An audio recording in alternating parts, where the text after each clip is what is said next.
Oi, gente. Hoje nós vamos falar sobre a independência de Guiné-Bissau. No dia 24 passado, quer dizer, dia 24 de setembro agora, foi aniversário de independência de Guiné-Bissau.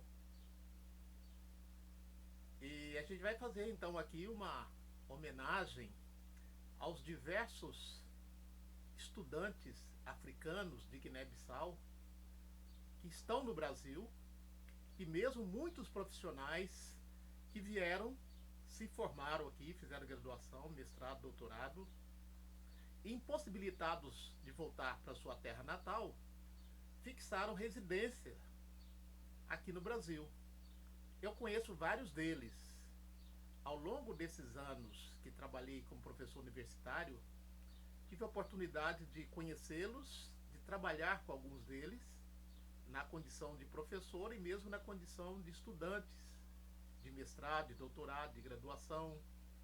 Lembro do Francisco Amba, que fez oceanografia aqui em Itajaí, que foi um dos meus primeiros professores de francês nos fins de semana aqui em casa.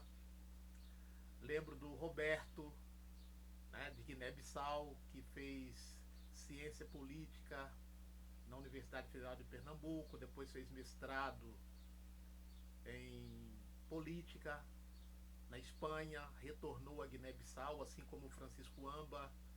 Lembro do Brahma né? Também que foi meu monitor no Núcleo de Estudos Afro-Brasileiros, no Recife, no NEAB. Lembro de Marcelina, lembro de Lola, companheira de Arnaldo. Arnaldo, que também no Recife moramos juntos. Ele foi meu professor de francês também, né? Do NEAB. Lembro de Júlio, né?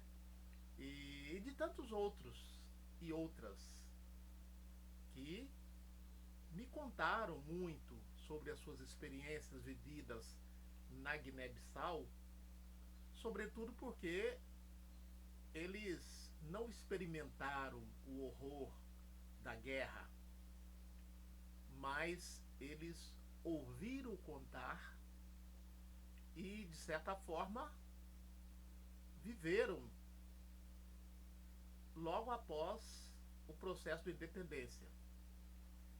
A guerra de independência em Guiné-Bissau começou em 1963 e só em 73, a 24 de setembro de 73, efetivamente Guiné-Bissau se tornou um país independente de Portugal. Precisamos dizer que Portugal foi um dos primeiros países europeus a chegar no continente africano para explorá-lo e o último, ou um dos últimos, a ser saído do continente africano. Por que eu digo a ser saído? Porque no processo de independência das colônias, das então colônias portuguesas, não houve negociação. Portugal foi intransigente. Teve guerra de independência. E, como diz o Perry Anderson, Portugal exerceu um ultracolonialismo em África. Quero dizer o seguinte: foi o último país da Europa a efetivamente reconhecer a independência das colônias em África. Não foi à toa que Angola, Moçambique, Guiné-Bissau amarcaram longos anos de independência. Cabo Verde também, né? Para citar alguns. Então, eu tive a oportunidade, ao conhecer esses estudantes, como eu gosto muito da metodologia da história oral, eu tive a curiosidade, em 2018, de fazer entrevista com alguns deles para saber o que eles ouviram dos seus antepassados sobre a guerra de independência.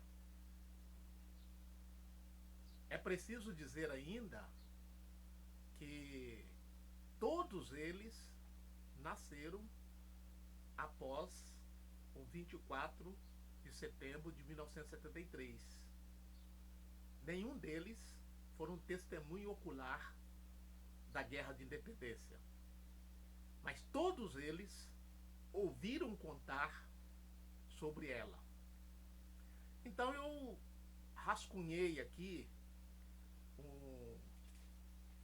um texto que possivelmente se tornará um artigo acadêmico com o seguinte título: Nossos pais nos contaram, ouvindo os filhos dos combatentes de Amílcar Cabral. Amílcar Cabral foi uma das grandes lideranças da luta de independência em África e, sobretudo, em Guiné-Bissau. Não é? Então, quando eu falo assim, filho dos combatentes de Amílcar Cabral, eu estou me referindo a todos aqueles que lutaram pela independência da Guiné-Bissau e mesmo aqueles que não lutaram, mas ouviram dos seus pais, ou dos seus tios, ou dos parentes. Né? Então eu vou trazer aqui para vocês alguns fragmentos das entrevistas que eu realizei com eles, com alguns deles. Ainda que todos eles tenham me permitido publicar os seus nomes, eu achei por bem criar um nome fictício, um pseudônimo para eles. Mas eles, ao ouvir essa publicação, é óbvio que eles vão identificar a fala deles. Então eu escolhi alguns nomes a partir de nomes étnicos, porque na Guiné-Bissau nós temos vários grupos étnicos, né? Tem Balantra, tem Pepel, tem Mancanha, tem Bijagó e tantos outros. Então, Alcamussa. Alcamussa foi um dos que eu entrevistei. Ele me disse o seguinte, abre aspas, meu pai contava que trabalhava na mobilização logística, isto é, tentava convencer as pessoas, sobretudo os mais jovens, a aderir à luta. Ele transportava explosivo, falava que tinha sido preso pela PIDE, Polícia Internacional de Defesa do Estado português. Disse que o PIDE era um órgão a serviço secreto do Estado português que prendia e torturava aqueles que eram opositores ao regime colonial. Meu pai contava que havia sido preso 2 vezes, sendo torturado várias vezes na cadeia. A tortura, segundo ele, era para ter mais informações sobre os movimentos de independência do partido PAIGC e saber quem eram os opositores residentes na cidade e outras regiões dominadas pelo regime colonial. Fecha aspas. Então nós vemos aqui que Portugal reprimiu com violência todas as iniciativas de independência nas suas antigas colônias. Né? É importante a gente notar que nós estamos na década de 60 e 70, o período compreendido como Guerra Fria, uma guerra ideológica entre o capitalismo e o socialismo real. O capitalismo representado pelos Estados Unidos e o socialismo real representado pela União Soviética. Então, na história, a gente chama esse período de Guerra Fria, porque havia uma disputa do capitalismo e do socialismo colônias de Ásia e África que estavam no processo de emancipação.